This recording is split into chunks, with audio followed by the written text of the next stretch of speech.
Hello everybody, this is Dr. Vishal Trived from Department of Biosciences and Bioengineering, IIT Guwahati. And in this last module, what we were doing, we were discussing about what we have discussed so far in different modules. So, so far we have discussed about up to the module 6, and in the today's lecture we are going to discuss about the remaining course.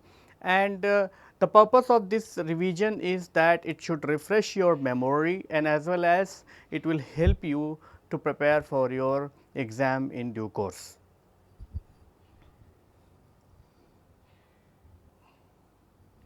So, what we have discussed so far up to the module 6 is that you have isolated a protein. We have first understood about the basics of the host, so that you will be able to choose the appropriate host for your protein productions.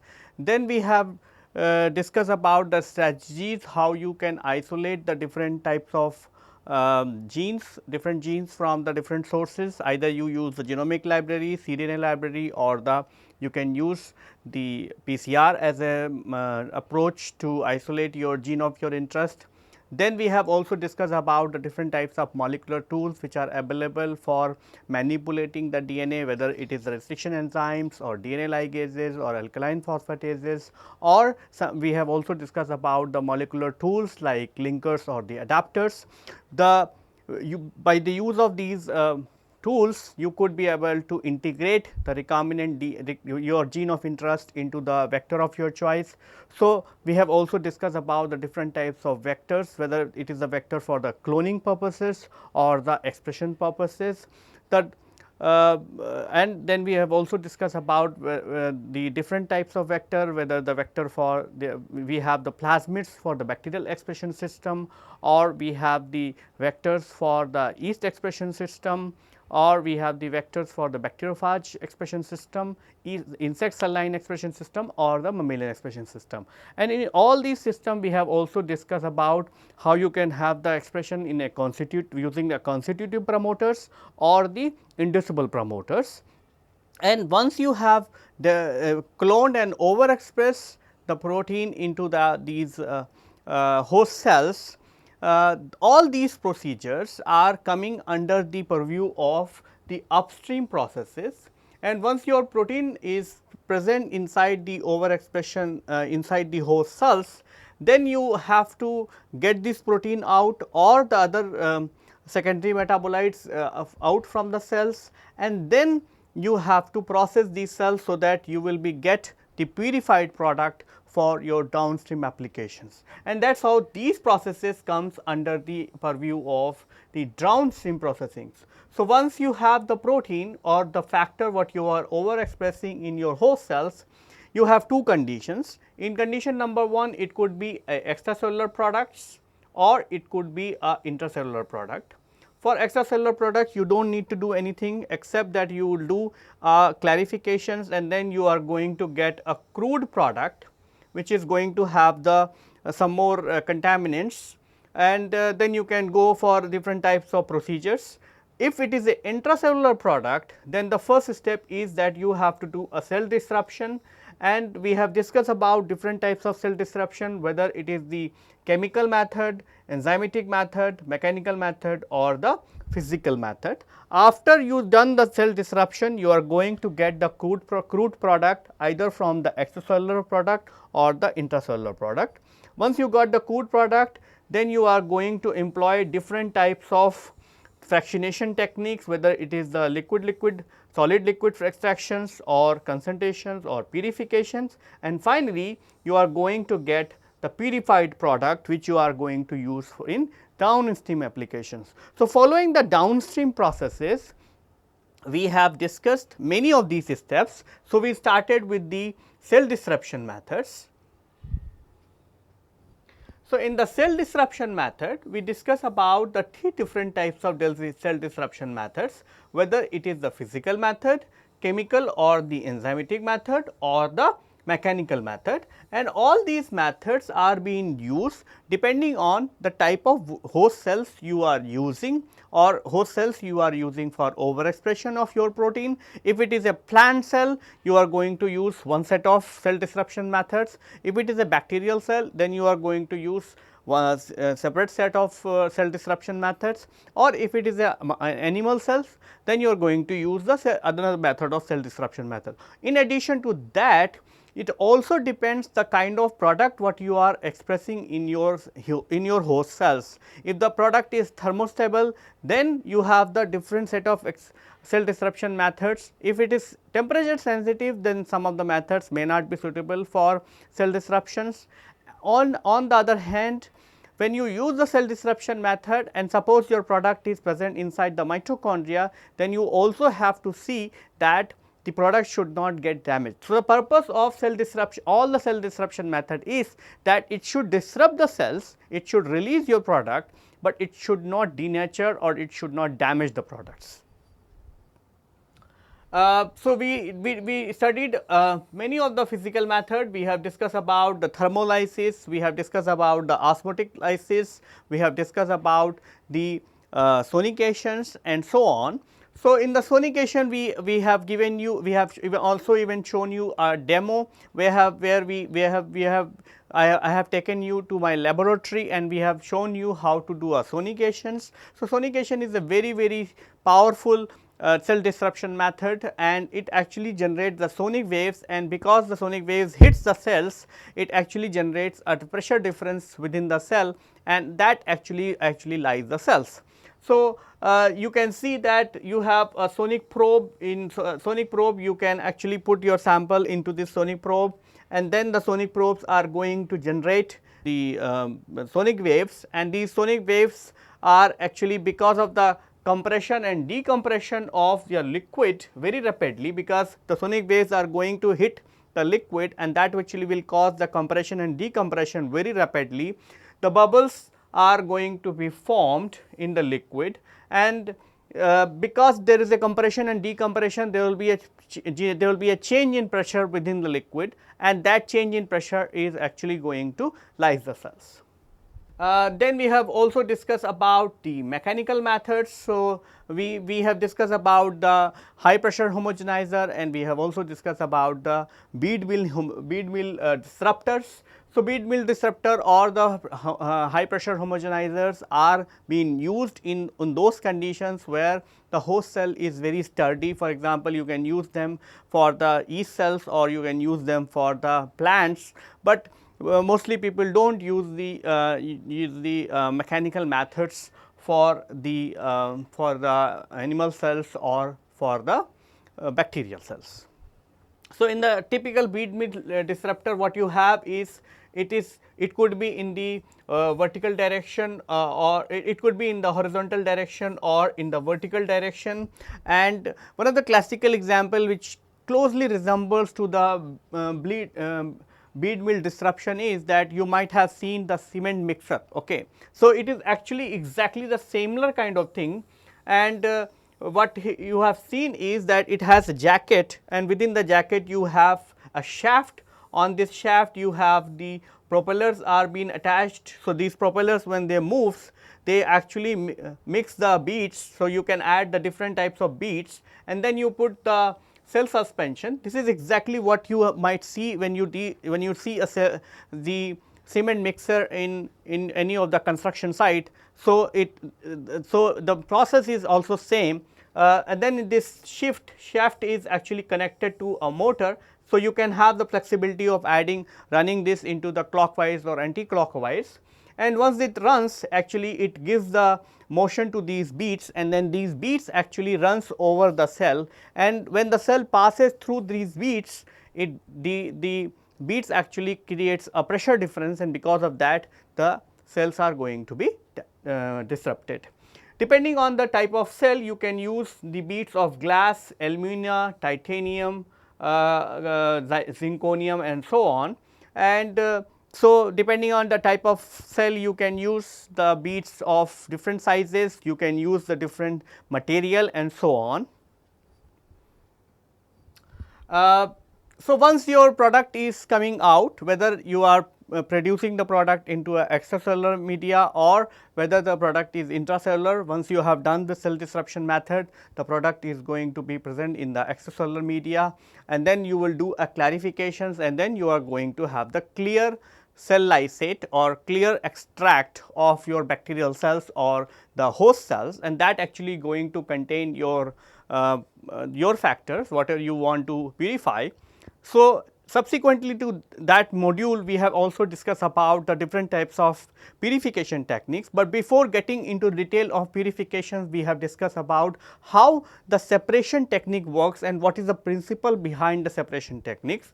So, for explaining the principle of separation techniques, we have taken an example of 3 molecules. One is called benzene, phenol and aniline, and what we have discussed is that what you see is that all these 3 molecules are very different from each other in terms of the many properties. For example, their mass is very different. Benzene is 78.11, phenol is 94.11 and the aniline is 93.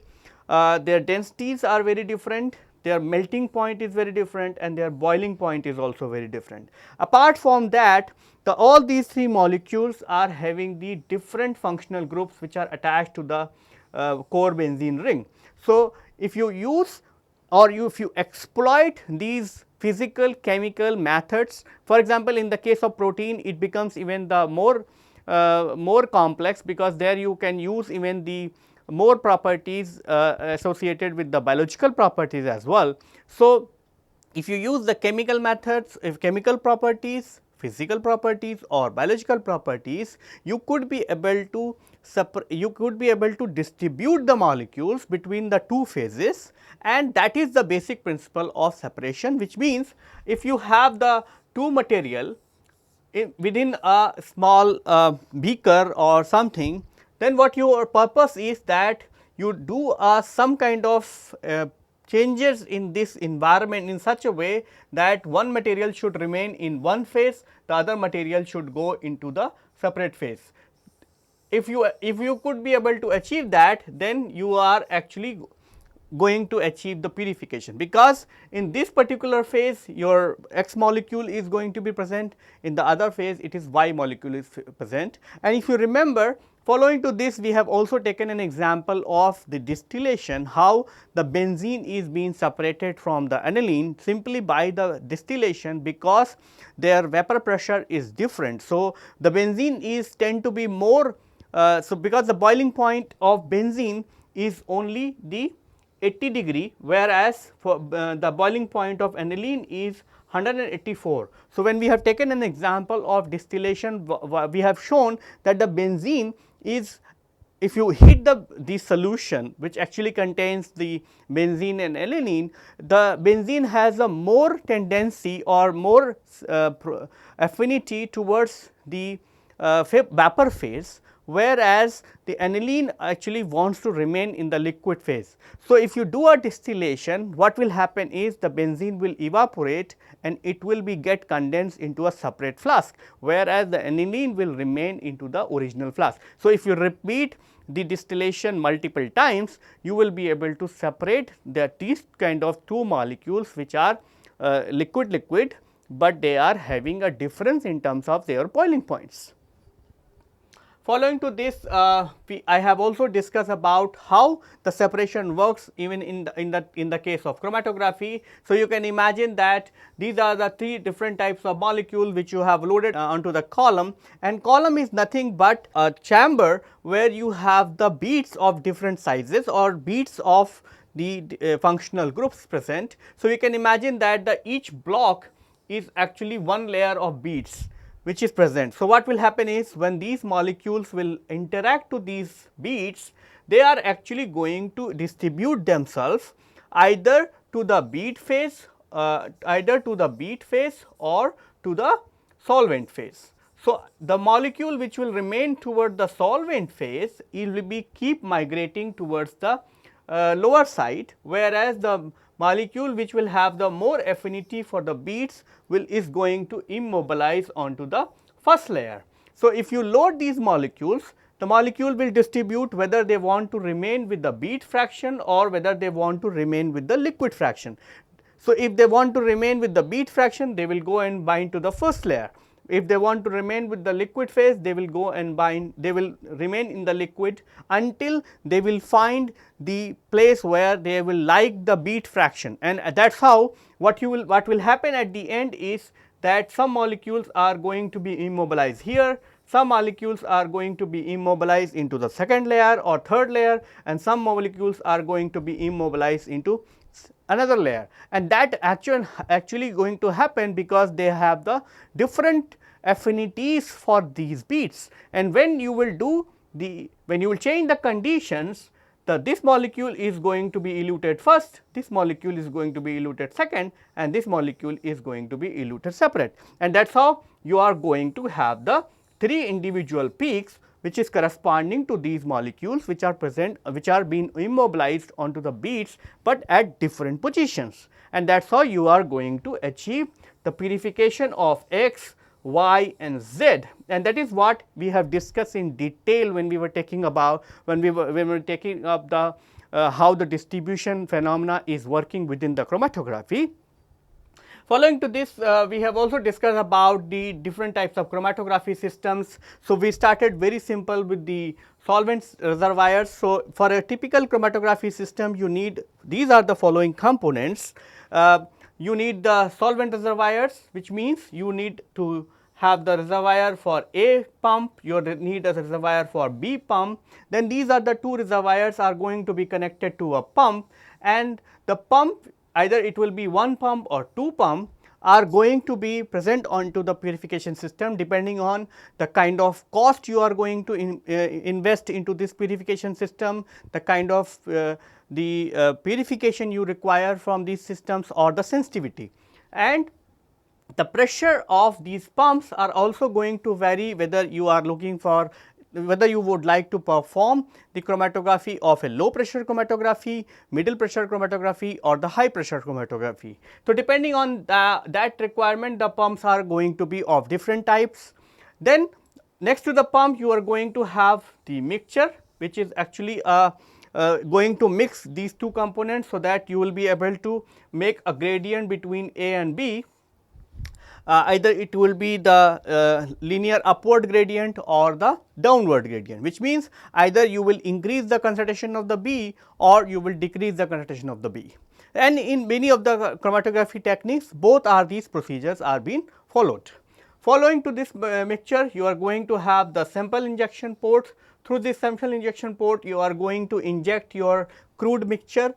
Once you will inject the crude mixture, that is going to be applied onto the column, and the column, depending on the pressure system, the column could be made up of glass or the steel, and next to the column you are going to have the detector. So, detector's job is to detect the flow of the biomolecules. The detector could be of different types, and there are different types of detectors in the chromatography system depending on the what kind of properties you would like to monitor. Either you would like to monitor only the UV visible UV visible phenomena. So, then you can have the UV visible detector. If you want to detect the fluorescence, then you can have the fluorescence detector. If you want to detect the molecular weight, then you can have the mass spectrometry and so on. So, depending on the detector, the cost of these purification system also will go up. The detector's job is to give you the pattern of the elution of these molecules from the column, and that will be present, that will be going to show you in the form of recorders. So, recorder is nothing but a computer screen which is going to show you the pattern of that particular purification profile, and depending on which profile, which suppose you want to collect this particular peak, then you can ask the system and it has going to have a fraction collector. So, fraction collector is going to start collecting this particular peak in the form of different fractions. So, you can you can give the instruction that I want to have 1 ml fractions. So, it will start collecting 1 ml fractions and collect all this hill peak. So, this is all about the chromatography system. after discussing the chromatography system, we moved on to the different types of chromatography, different types of chromatographies. So, so if you working with the complex protein mixture or the different types of proteins, they will be going to vary in different properties. They are going to have different level of charge present on their surfaces, because the proteins are made up of amino acids. So, they can have different types of charge, they can have different types of hydrophobicity, they can have the different types of surface area, and they can also have the affinity, which is actually going to be exploited in different types of chromatography techniques. So, that is what we have decided. So, if the protein is having a charge, you can actually use the chromatography technique that is called as the ion exchange chromatography. If the protein has the hydrophobic patches, then you can use the chromatography technique that is called as the hydrophobic interaction chromatography. If the protein is having the different surface area or the hydrodynamics volumes, then you can use the gel filtration chromatography, and at the end, if the protein has any kind of affinity to the biological molecule or to the non-biological molecules which you can use, then you can use the affinity chromatography. So, in this particular module, we have taken up each and every chromatography techniques. We have discussed each and every chromatography, how to perform that particular chromatography, what is the application of that particular chromatography technique, and so on. So, what we have discussed that so we started with the ion exchange chromatography.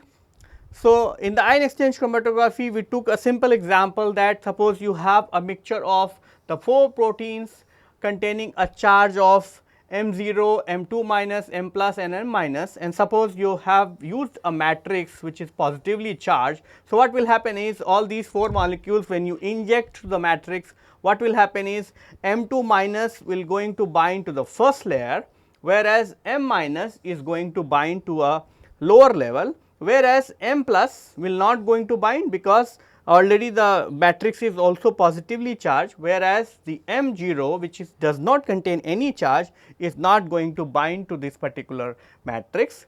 And after that, what you do is you will do a elution, which means you change the condition in such a way so that, and in that case what will happen is the M minus will come out first and the M2 minus will come out later, because M2 minus has 2 negative charges. So, it will have a higher affinity to this particular matrix compared to the M minus, which is actually going to have 1 unit of negative charge.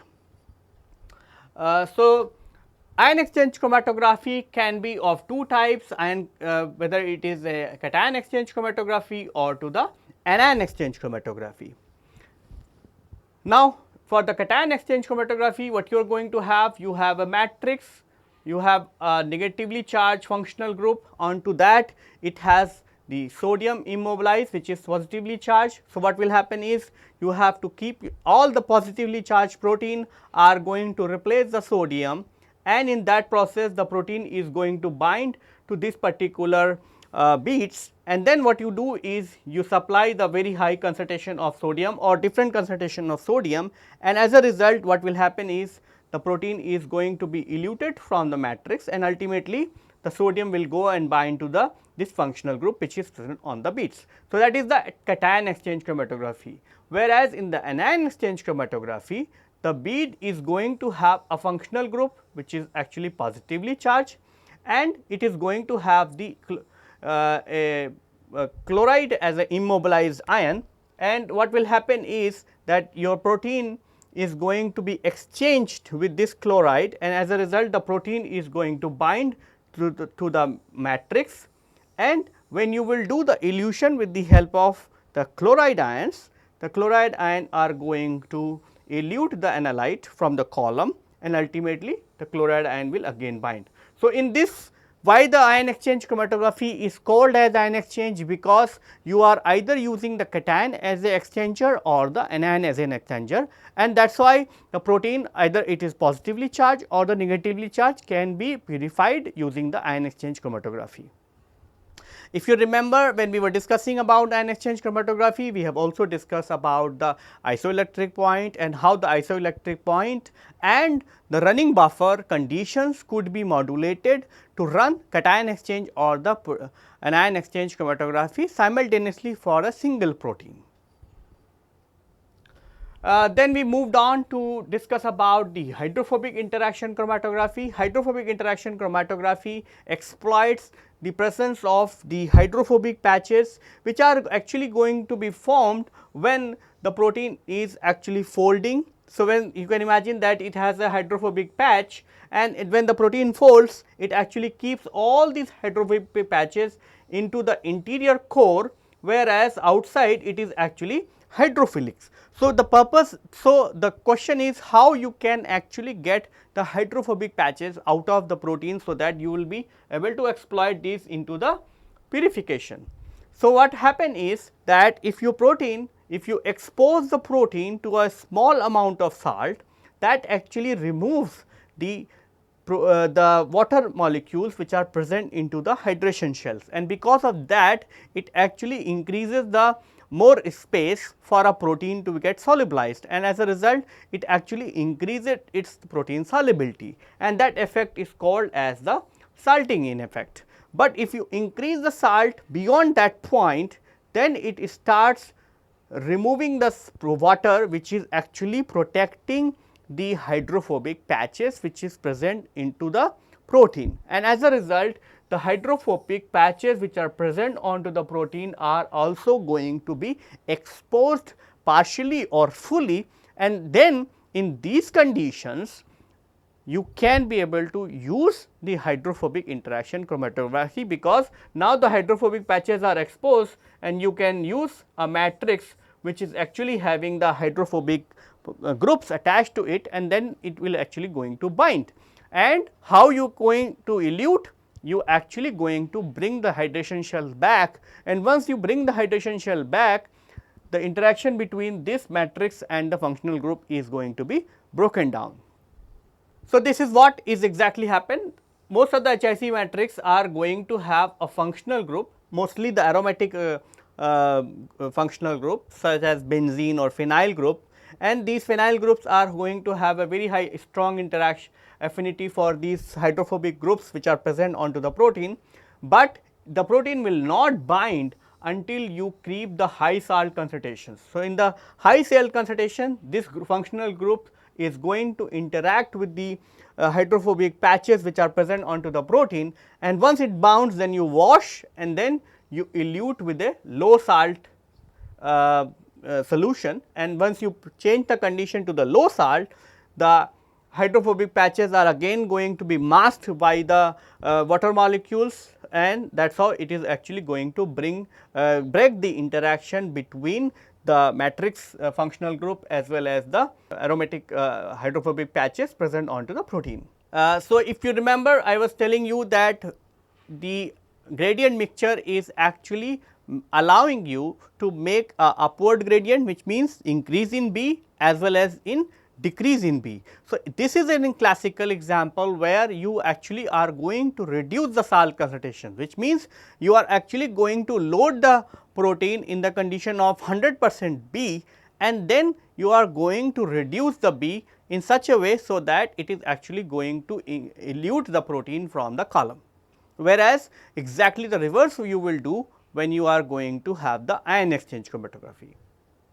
Next to that, we discuss about the gel filtration chromatography. So, in the gel filtration chromatography, we explained you how the protein is actually folding. So, protein is being produced as an extended peptide chain, then it gets partially folded, then it gets completely folded, and as a tendency the protein actually keeps the hydrophobic core into the center and the hydrophilic molecules on the corners, and as a result if you see a protein molecules, it actually arranges its amino acid around a particular center, and because of that most of the globular proteins are actually forming balls of different sizes. And if you want to see how it happens, that if you have a protein of 5 kilodalton, you are going to which is actually going to have 45 amino acid residues, it is actually going to have the hydrodynamic size, or the diameter of that particular ball should be of 2.45 nanometer, whereas if it is a 15 kilodalton protein, the size would be 3.35 centimeters. So, what you will see is that as the protein size is increasing, the volume or the diameter of this ball is also increasing. So, this is actually mostly applicable only for the globular protein, not for the fibrous protein. If you want to know the examples of globular or the fibrous protein, the globular protein classical example is hemoglobin, the fibrous protein the classical example is our hairs. So, because of this, if you inject a big or the small molecules into a gel filtration matrix, what will happen is that these matrix are having a funnel shape pores onto the surface, and because of that the small molecules are going to sit at the bottom of this pore, whereas the big molecules are going to sit onto the top of this pore, and as a result when they will elute, this molecule is going to be elute first and this molecule is going to be elute at the end. So, because of that the small molecule and the large molecule are going to be separated from each other, and it is going to give you the small molecule later on, big molecule first. After that, we have also discussed about the affinity chromatography. We have discussed that affinity chromatography means the interaction between the ligand and the receptor. So, affinity chromatography is based on the principle of the receptor and ligand. It believes that there is a receptor, then there is a ligand, and all these receptor and ligand interactions are very specific. They are very specific simply because you have the shape complementarity playing in a between the receptor and the ligand. Then you have the different types of functional group which are present onto the receptor and the ligand, which is actually be not going to present in any other combination of receptor and ligand.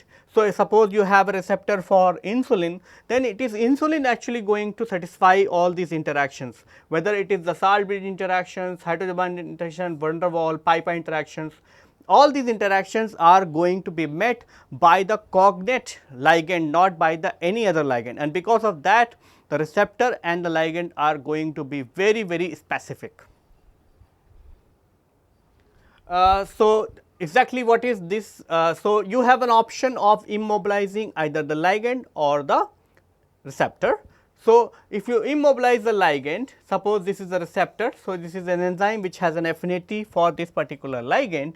So, what will happen is you have coupled the ligand to the matrix, and the enzyme will go and bind to this particular ligand. Then you can add the competitors, which means you can add another molecule which will have a higher affinity for this particular enzyme, and as a result what will happen is the enzyme will go and bind to this particular ligand which is in the solution compared to the ligand which is present onto the matrix. That is called as the specific elutions.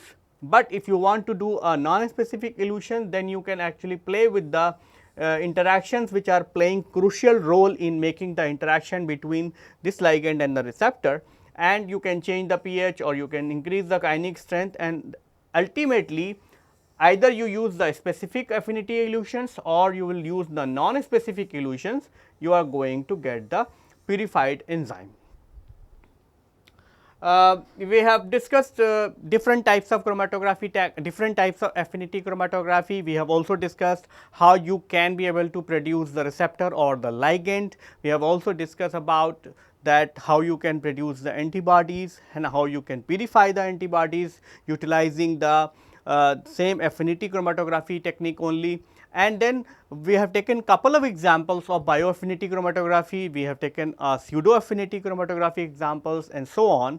We have also shown you how to perform these chromatography techniques. So, for that purpose I took you to my laboratory. We have shown couple of demos how to do the gel filtration chromatography, how to do the nickel NTA chromatography, and we have also take you to our laboratory to show you how a protein purification system look like and so on.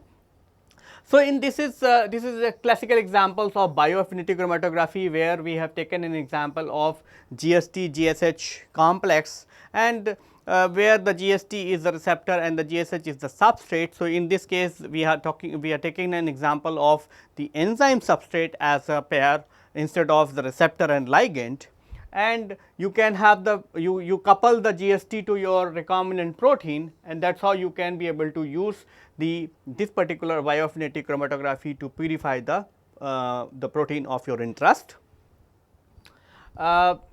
Once your product is purified, then you are going to have the product, but the product is useless until it is not going to be characterized, which means you have to do lot of quality testing to know that this product what I am purifying is of high standard, it is the same product what it should be, and so on. And product characterization is always being done by a set of the parameters. For example, once as soon as you produce the product, you are going to calculate the molecular weight. Then you are going to calculate, or you want to see the functional groups. For example, if I am making a phenol, then I will definitely want to see that it is phenol, it is not benzene. So, I will go for and see whether there is a phenyl group present onto this or not, or there is a OH group present onto the phenol or not. And then ultimately, if you are talking about the protein or the DNA, I would also want to know that it is not only important that it has a functional group, it also should have the sequence in which these molecules or the monomeric units are being attached, because the protein may have the same amino acids, but if you change the sequences, it is going to change the overall protein. So, for the molecular weight determinations, we discuss about the gel filtration chromatography, we discuss about the electrophoresis, and for the functional groups we discuss about the UV visible and IR spectroscopy, whereas for the protein sequencing we discuss about the sequencing techniques, Edman degradation method or any other methods. So, this is the so for example, the molecular weight we discuss about the gel filtration chromatography, which is actually going to give you the native molecular weight. Electrophoresis, you have the choices, it will give you the native or the subunit molecular weight. So, if you do not understand which means what is mean by native or the subunit molecular weight, for example, you have a protein which is of 40 kilodalton or 45 kilodalton, but if this protein is being formed by two chains of the same protein, which means it is a dimer, then under the native condition the same protein is going to give you a molecular weight of 90 kilodalton.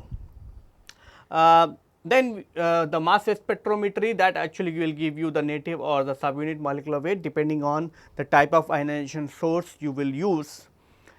Then for the functional groups, you can use the IR or the UV visible spectroscopy, and that will give you the information about the functional group.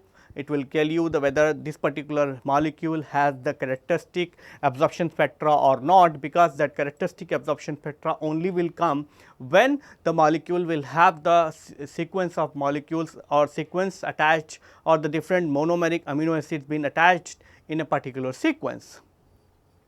And then we also discuss about the sequencing techniques. So, that will actually will tell you the arrangement of monomer, because that is very much relevant in terms of the biological molecules such as protein or DNA, because the protein and DNA are the polymer of amino acid or the nucleotide, but the sequence of amino acid or the sequence of nucleotide is very, very important for the functional outcomes of that particular proteins or the DNA. So, we discuss about the how you can use the gel filtration chromatography to determine the molecular weight. In this example, what we have said is that you run the first the proteins of known molecular weight, like for example, you run all these 6 proteins for which you know the molecular weight, and you calculate the elution volumes, and taking the elution volume and the molecular weight, you calculate the distribution coefficient, and then you plot the distribution coefficient along with the log molecular weight, and that will actually will going to give you a calibration curve, and then you will do the your unknown protein, and exactly the same exercise you will do. You will going to calculate the distribution coefficient for your unknown protein as well, and using the distribution coefficient and using the this calibration curve, you could be able to calculate the native molecular weight using the gel filtration chromatography. And then we have also discussed in detail about the electrophoresis, what is the basic principle of electrophoresis. And so, you can imagine that you have a charged molecule which actually is running into a electric field, and if suppose this electric field is also having a jelly like material. So, in the presence of electric field, it is going to have the electromotive force which is equivalent to QE, whereas because there is a gel present or there is a viscous material present, it is going to have the frictional forces which is equivalent to 6 pi neta RV, and the molecule is going to be immobilized or it will not going to migrate at a place where this force is equivalent to this force, and under these circumstances the electrophoretic mobility is going to be proportional to Z e by 6 pi neta r.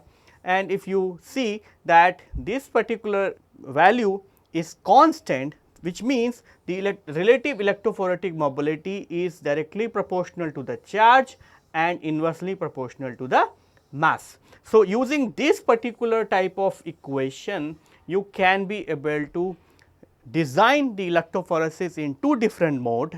In one mode where you are not going to play with the intrinsic charge of that particular molecule, and in those cases the electrophoretic mobility will be at the basis of charge by mass ratio.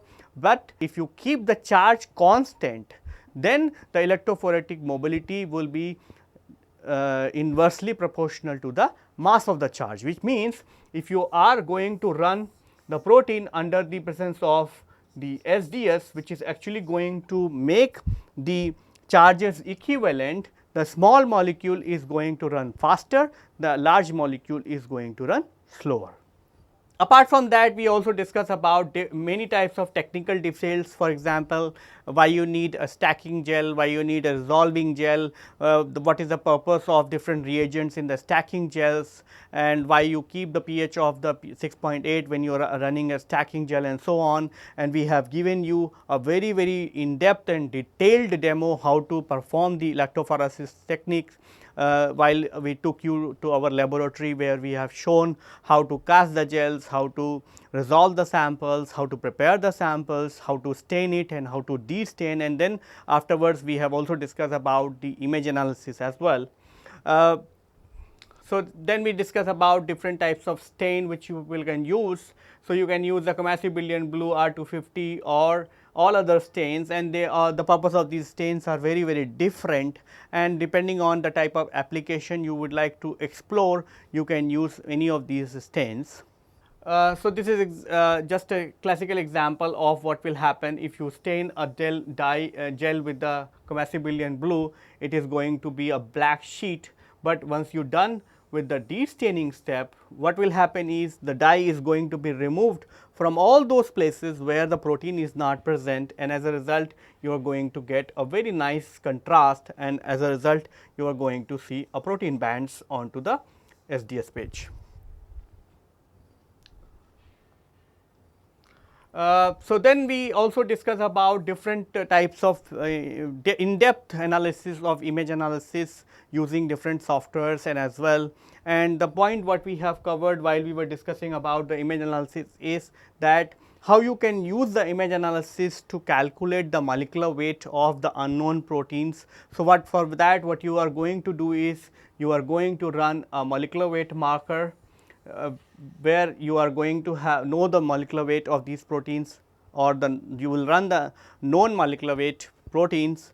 Then based on their distances from the well and the dye front, you can be able to calculate the RF values of all these different proteins, and then the same exercise you will do for your unknown protein, and using the calibration curve you could be able to calculate the molecular weight. So, apart from calculating the molecular weight, you can be able to do a lot of things when we are doing the image analysis. You can be able to detect the bands, you can be able to calculate their intensity, you can be able to subtract the background, so that there will be more uniformity while you are doing the image analysis and so on. And then you can also, so we discussed some of the classical examples also, how you can use the SDS page. So, with the help of running a protein into a native page versus the SDS page, you can be able to even calculate the oligomeric status of the protein. So, oligomeric status would be is going to be equivalent to the molecular weight what you calculate from the native conditions divided by the molecular weight of the what you are going to get the SDS page. For example, if you do a native page, you are going to get the molecular weight as 90 kDa, whereas if you do the SDS page, you are going to get the molecular weight as the 45 kDa.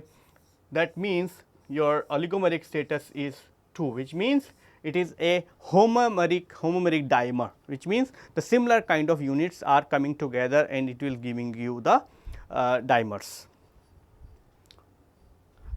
Then we took the examples of Western blotting. We are also showing you a very in-depth demo how to do different steps of Western blottings, where first you are going to run the SDS page, then you are going to transfer the SDS page onto a nitrocellulose membrane, then you are going to treat the nitrocellulose membrane with the primary antibodies, then you are going to do a washing step, then you are going to treat it with the secondary antibodies, and then ultimately you are going to use the development.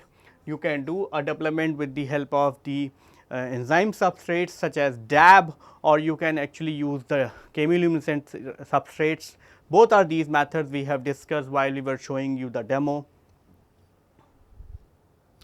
And then with this we were done with the product characterization. We have also discussed about the IR and UV visible spectroscopy, how that can be helpful in terms of predicting that this could be type of functional group is present in your protein or DNA or small molecules.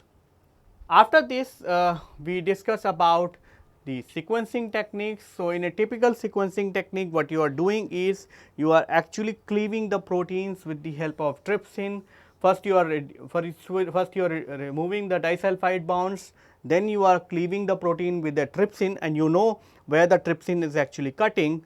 So, you are going to get different types of fragments, and these fragments you can actually be able to sequence, and then once you sequence the individual fragments, you can be able to put them together, and that is how you are going to get the full length sequence.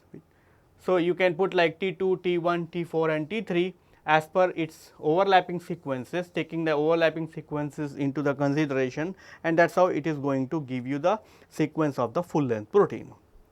So, this is the Edman degradation methods. So, Edman degradation method also we have discussed, and in the Edman degradation method, similar to the Sanger reagents, the reagent is very different, but the overall working principle and other things are very similar kind of thing, where you actually are making a adduct with the terminal amino acid, and then this adduct is what you are characterizing in the Edman degradation method also. Apart from the N-terminal sequencing, you can also do the C-terminal sequencing. So, for the C-terminal sequencing, the most appropriate method is that you treat the protein with a carboxypeptidase. So, carboxypeptidase is a very unique peptidase, and it only chews the protein from the carboxyl site. So, what will happen is, suppose you have a protein like this, and this is the N terminus and this is the C terminus, and suppose if you treat it with the carboxypeptidase, it is going to start cleaving the protein from backside. So, if you get this particular fragment, and then if you run the Sanger sequencing method, or if you use the Edman degradation method, it is actually going to give you the adduct, and that adduct, when you identify, it will tell you that this is the protein, this is the particular amino acid present at the C terminal of this particular protein.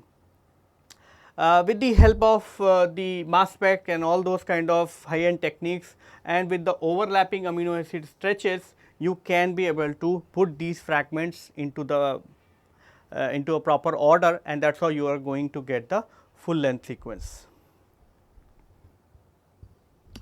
At the end, in the module 11, we have also discussed about the different types of biotechnology applications.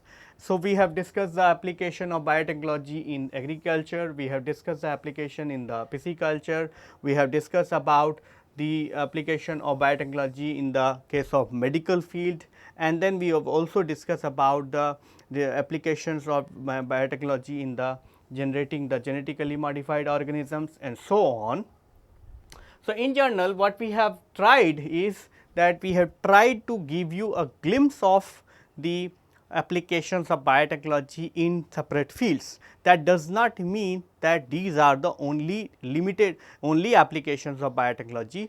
Biotechnology is a very vast field, it has a lot of scope. So, what we are showing you are the classical examples of the applications of biotechnology, but there is a lot of applications which are people are discovering and people are using the biotechnology for many purposes. So, in the case of biotechnology in plant sciences, we discuss about how to generate the transgenic plants, or we have discussed about many techniques which were popular before the genomic era, where people were using the different types of grafting techniques to make the new species of the plant, or at least to improve the crop yield and other kind of applications.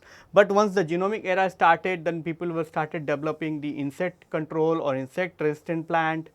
Then they started developing the herbicide resistant plants, and then they started developing the disease resistant plants, and then ultimately they started developing the abiotic or the biotic stress plants, so that it will actually going to improve the overall yield of that particular plant, so that it will going to give you the more food grains, and that actually will going to help the human society.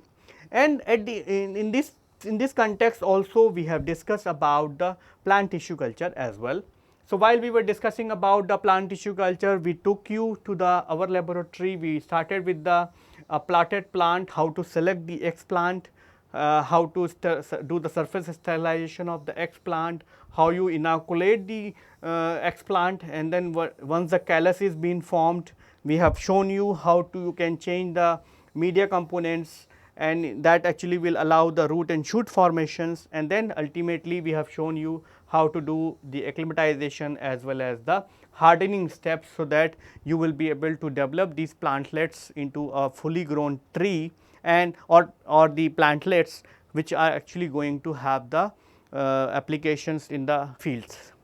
In the animal sciences, we discuss about the artificial insemination as well as the embryo transfer, and what we have discussed in the embryo transfer is that many times what will happen is that when you have a very good breed uh, cow or buffalo or the cattles, you cannot afford to have the those species, but what you can afford is having the embryos. So, what will happen is that the embryos are being transferred from the good cow to or the high yield cow to a low yield cow, so that you will have more number of these cows, and then you will actually be able to have the more production of milk and other kind of things. So, we discuss all these details in detail. Then we discuss about the application of the biotechnology in the medical field, and we discuss about that how the biotechnology is allowed to produce the therapeutically important proteins. And we took the few examples like factor 8, factor 9 for hemophilia, tissue plasminogen activator for thrombosis, lactoferrin for GI tract infections and so on. And there are many more proteins which people are more and more exploring and producing into the recombinant expression systems, and they are trying it into the clinical settings to see whether that particular recombinant protein is doing the same function what it was supposed to do under the in vivo conditions. Because when you produce a protein under the recombinant conditions, first of all you actually make the protein in a very high quantity. The second, you can have the full control over its quality as well as the quantity. The third, you can be able to bring down the the cost in a very big way, so that it will be actually going to help the human society at the end. Then we also discuss about the gene therapy, we discuss about the somatic gene therapy approaches and the germline gene therapy approaches, and we discuss about the different types of vaccines which are being developed to produce the immunity into the kids as well as into the adults, and we discuss about different types of vaccine which are being developed, whether it is the killed vaccines or attenuated vaccines or toxoids or subunit vaccines or the conjugated vaccines. So, we have discussed many types of the vaccines and their utility and their drawbacks and all those kind of things while we were discussing about the application of biotechnology in the medical field.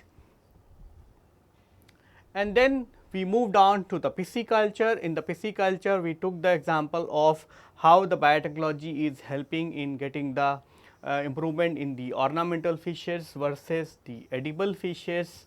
So, in the case of ornamental fishes, they are actually helping in terms of quality improvement such as color and size, whereas in the case of edible fishes, it is actually generating the quality improvement, food values as well as the size, and it with the help of the biotechnology you can also be overcome with the breeding problems. So, in the case of ornamental fishes, we discuss about how the people have discovered the glow fishes, which are actually the fluorescent protein fluorescent fishes, where the scientists have overexpressed the red color, green color or yellow color proteins, and that is how these proteins, these fishes are actually glowing in the aquarium. And these fishes are very popular in the western countries, because they have a very high, because they are very attractive, because even if you do not turn on the lights, these fishes are glowing on their own, and that is why the name has been given as the glow fishes. So, this is all about the biotechnology applications in the for the human society. We have not covered, as I said, biotechnology has the application in many fields. For example, in the case of environmental field, biotechnology is producing lot of bacteria which is actually being used in taking care of different types of pollutants which people are which are being either generated by the human made or by natural pollutants, and so on. So, this is very difficult to overcome, or this is very difficult to cover all the aspects of biotechnology or all the applications of biotechnology. So far we have summarized all the aspect what we have discussed in this course. The purpose of summarizing and revising these aspect is simply to refresh your memories. You may be missing some points, and ask also, in case you want to read or you want to study or you want to discuss those points again, you can be able to have an opportunity at this moment that you can discuss these points with me, and we can actually sort out your confusions or any kind of things, because ultimately after this particular module you are actually going to face the exam, and the assignment what you are going to get in this particular week is also going to have the real flavor how the endsem exam is going to be, endsem exam is going to be the pattern of the particular type of endsem exam. So, at the end I hope you might have enjoyed this course, and you might have learned many things, and I have tried my level best to explain you different aspects of genetic engineering. I have also discussed about many of the things which people are following after cloning the product as well, and the ultimate goal of this course is that it should help you in advancing your research, it should help you to explore different aspects related to biotechnology and so on. So, with this I would like to conclude our lecture here. Thank you.